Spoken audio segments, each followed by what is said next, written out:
SharePoint. The word itself can send a shiver down the spine. But what happens if you need somewhere to store all of your important documents and files on a project, and you don't want to use Microsoft Teams? Well, don't go near the desktop. Instead, we can consider SharePoint and create a dedicated project site for you and your team where you can store your files and more. But I know what you're thinking. How on earth do you create a SharePoint site? Well, not to worry. I'm going to be showing you how we can exactly do that, and not only delivering you a place to store your files, but also using brand new template capability you can use today. We can also get a project tracker and an issue list straight out of the box, making you look like a SharePoint wizard when it comes to creating your new project site. But before we dive in, if you're struggling with SharePoint, then I know how it feels. Over a decade ago, I got started out using SharePoint and didn't know where to turn. And that's led us to create our brand new on-demand masterclass. Over 50 video lessons, cheat sheets, quizzes, and a companion ebook guide. We've put all of our knowledge of SharePoint into that course to help you manage your SharePoint site and your files in the best possible way. You can find out more information below in the comments and get enrolled on our on-demand masterclass to succeed in SharePoint and Teams. So let's dive into SharePoint and create that new project site to get you up and running and get your project off to a flying start. So to get started, head to office.com in a web browser. And once you've done that, you'll see your Office homepage with all of the content you've recently accessed. It's a great place to keep on top of all of your work. But here we're interested in SharePoint. So from the app launcher in the top left, let's go ahead and then select SharePoint. Now if you don't see it, you can click on explore all of your apps and then also find SharePoint there. But I've got it here in my app list. When I open it up here inside of our browser window, you again will see all of the recent content and sites you've been working with. But we're going to be creating a brand new SharePoint site. So we're going to go up and select Create Site in the top left. If you don't see this, well, you can speak to your IT administrator who can also help you out with this as well. But let's go ahead and click on Create Site. And in here, we're going to choose a type of site we're going to need. Now in this scenario for this tutorial, we're focused on a project site being a team site. So I'm going to go ahead and select Team Site. Now from here, as I mentioned earlier, we're going to need an area to store all of our files for our project. And the great news is that Microsoft give us templates that we can use and select from that come with pre-configured objects and elements that can make our life a whole lot easier. Now, the good news is that one of these is actually for a project. Yes, let's scroll down and find the project management template. By left clicking into this, you're now going to see a preview of your SharePoint site that's going to get created. But also, as we can see, it's going to include some additional components. Yes, it's going to include the home page, the to lists, a page template, and enhancements with Power Automate. That sounds fantastic, right? So let's go ahead and then select Use Template. Now we're going to need to give our site a name. So here, give it a name of your choice to align to your project. With that done, I've also given it a site description so people can understand what this site is for. Now I can go ahead and click on Next. Now here, I'm also going to need to make a choice. Is my site going to be private or is it going to be public? Now don't worry, public doesn't mean available to the general public outside of your IT environment. It actually means publicly available in your organization. So if your project doesn't have any security considerations and could be accessed by anyone in the company, you can go ahead and select public. But in most cases, well, you're going to want to control who has access to your data. So you're going to go ahead and select private, which means only named persons that you invite into the site be able to actually work with the content that you have inside of your SharePoint site. Most sites will fit this bill. Let's go ahead and select private. We're going to leave the English language here, but of course you can override that to a language of your choice. Then go ahead and select Create Site. Now behind the scenes, your site is now being created, but you're now also going to be asked, do you want to add any other owners or members into your site? Now there's a careful consideration here. If you need to work on your site to make it better before people start using it, well, you may not want to add anyone here, and instead just go ahead and then click on the Finish button. But equally, maybe there's a colleague that's helping you out with your site and getting it ready to go. In that case, I can then type in my colleague who's named Megan, select Megan from the directory, and now Megan would also be granted access to this brand new SharePoint site. But equally, Megan, well, she needs to also maintain the site. So we need to ensure that Megan has the appropriate access rights to also maintain our SharePoint site by adding and removing other people and also making changes to the site. And as you can see under Megan, we have this drop down for member or owner. Now member, that only allows Megan to interact with the content. She could upload files, edit them, delete them, but she couldn't add or remove others to our SharePoint site or make fundamental changes. Now, of course, I want Megan to do that, so I'm going to mark Megan as an owner. Once I've done that, I'm going to go ahead and click on Finish. And don't worry, I'll be showing you how to add others later and also change their security. So welcome to your new SharePoint site. You can see behind me that the new site has been created. And the great news is, because we use a template, well, it already comes pre-configured out of the box for us. So as an example here, on the left-hand side, we have an issue tracker list. By left-clicking into our issue tracker, we can see it here on the screen. This list allows us to track issues that are happening in our project, and it's powered by Microsoft and SharePoint lists.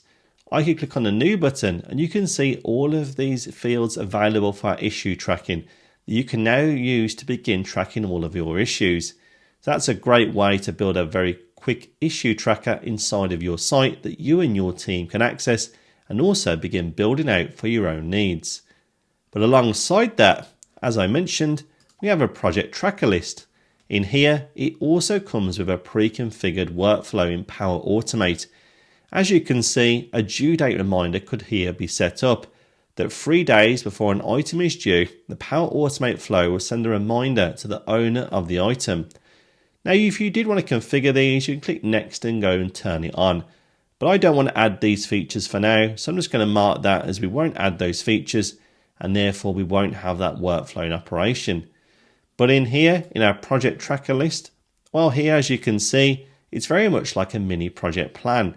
We have our progress of the activities, we have categories to which they relate to, we have start and end dates and who they're assigned to. It's a great way again to use your project site and begin using your project tracker list straight out of the box that would have otherwise taken possibly hours to build. Instead, the template has done all the hard work for you. But not only do we have those two lists, we also get areas like a shared calendar. And because the site is powered by a Microsoft 365 group, we have a shared calendar and also a shared email address we can use for your SharePoint site. And this here is showing you've got access to go and begin creating all of your calendar entries within your site that you can share with a wider team inside of Outlook. And not only that, you're going to want somewhere to store all of your notes. Well, once again in SharePoint, much like Microsoft Teams, you're also going to have a shared OneNote notebook that's available in SharePoint and shared with members of your team straight out of the box. So you can begin to create sections and notes and add all the content in regards to your project.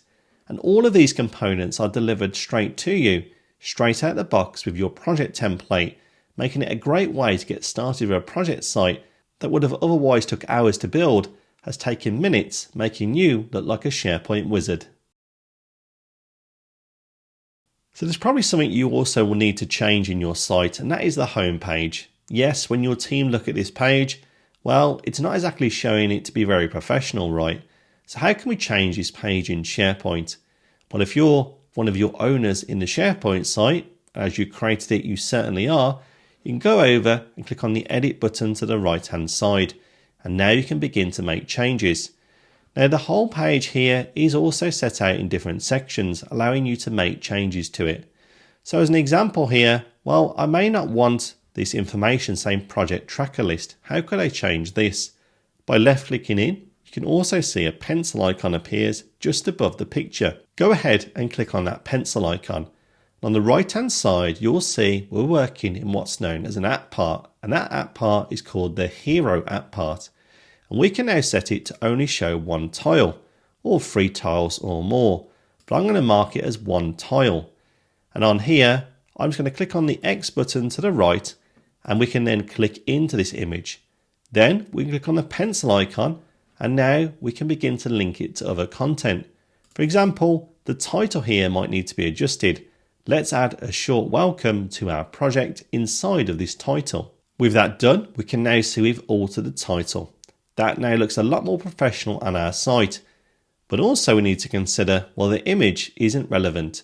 We're dealing with a green space urban renewal. I'd like something a little bit more green. So let's go to the background image on the right hand side, and we can then change the image to something else. And in here we can select stock images, and Microsoft provides us a whole range of images that you can use inside of SharePoint that have been taken professionally. Let's go ahead and search for the word trees. We can see a variety here on the screen. Let's go ahead and choose one of these images that more suits our project and select insert. Once you've done that, we've now got a new background image. But you're probably thinking, well, I'd love it to link to a document or another page maybe you created later. You absolutely can do that. Once again, on the right hand side, you can see a change. That's under the link option. By selecting that, you could link here to another SharePoint page or one of the files inside of your site, such as a project scope document. All you would need to do is left click into it and select insert. And once then someone clicks on that image, they'll be diverted to the content that you would like to share with them.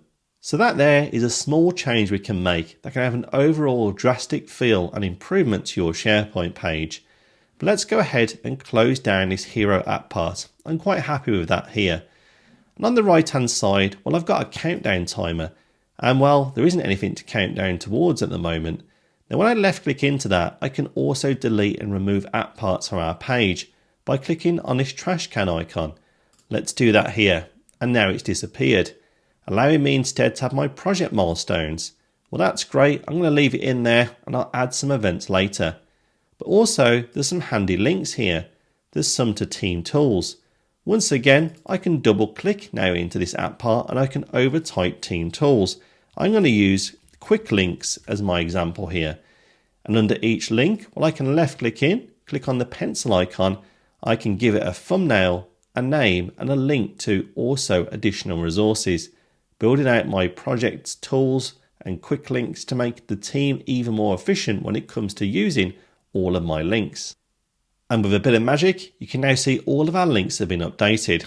And as we go down, well, here's a project contacts. That's a great way to keep in contact with all of your project team. Let's left click in again, and we're going to remove the sample content wording and update the case of project contacts. And once again, we can also change these people.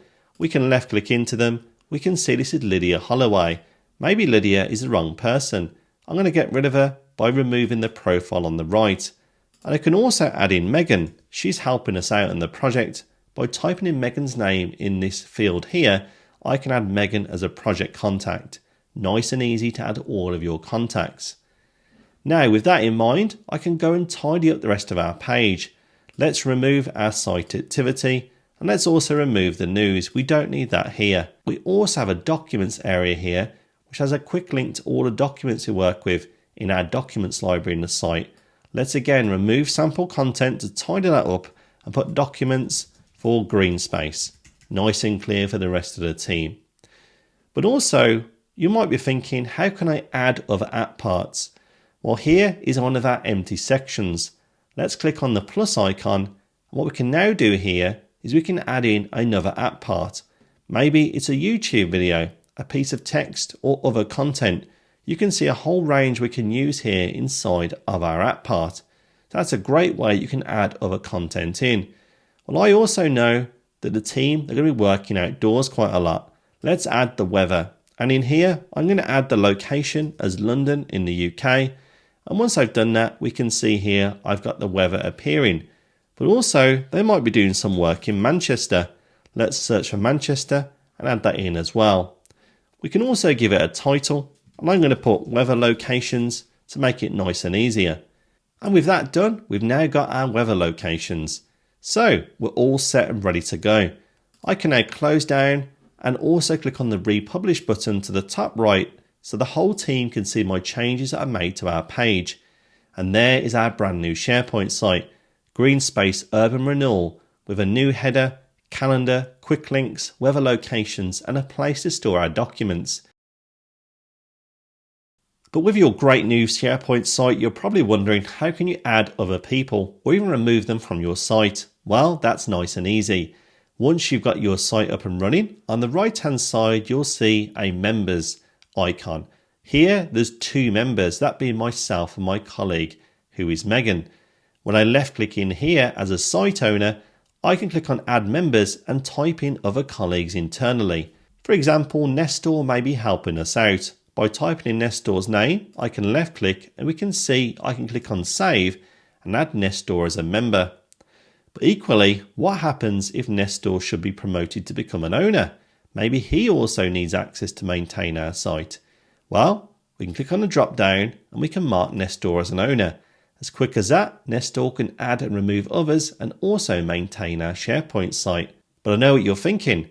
Well, what happens if Nestor or Megan leave and you need to also remove access to them from your SharePoint site? Well, it's very straightforward to do. In this example for Nestor, in the drop down, as I'm an owner of the site, I can also see remove from group. If we left click on that option, it'll remove Nestor entirely from the site. All of the content he had access to is revoked. He won't even be able to see your awesome site homepage. And as simple as that, that's how you can add and remove others in your SharePoint site so they can work with your files securely. So as we wrap up this tutorial on how we've created your brand new SharePoint site, I hope you feel a little better about the overall process, because you've now got an area to store all of your files securely and share them with your colleagues. Remembering that the skill you've learnt today, well, is just one of many that you can apply in SharePoint and even in Microsoft Teams. And if you're keen to dive deeper and master SharePoint, then check out our on-demand masterclass, where you can succeed in SharePoint and Teams.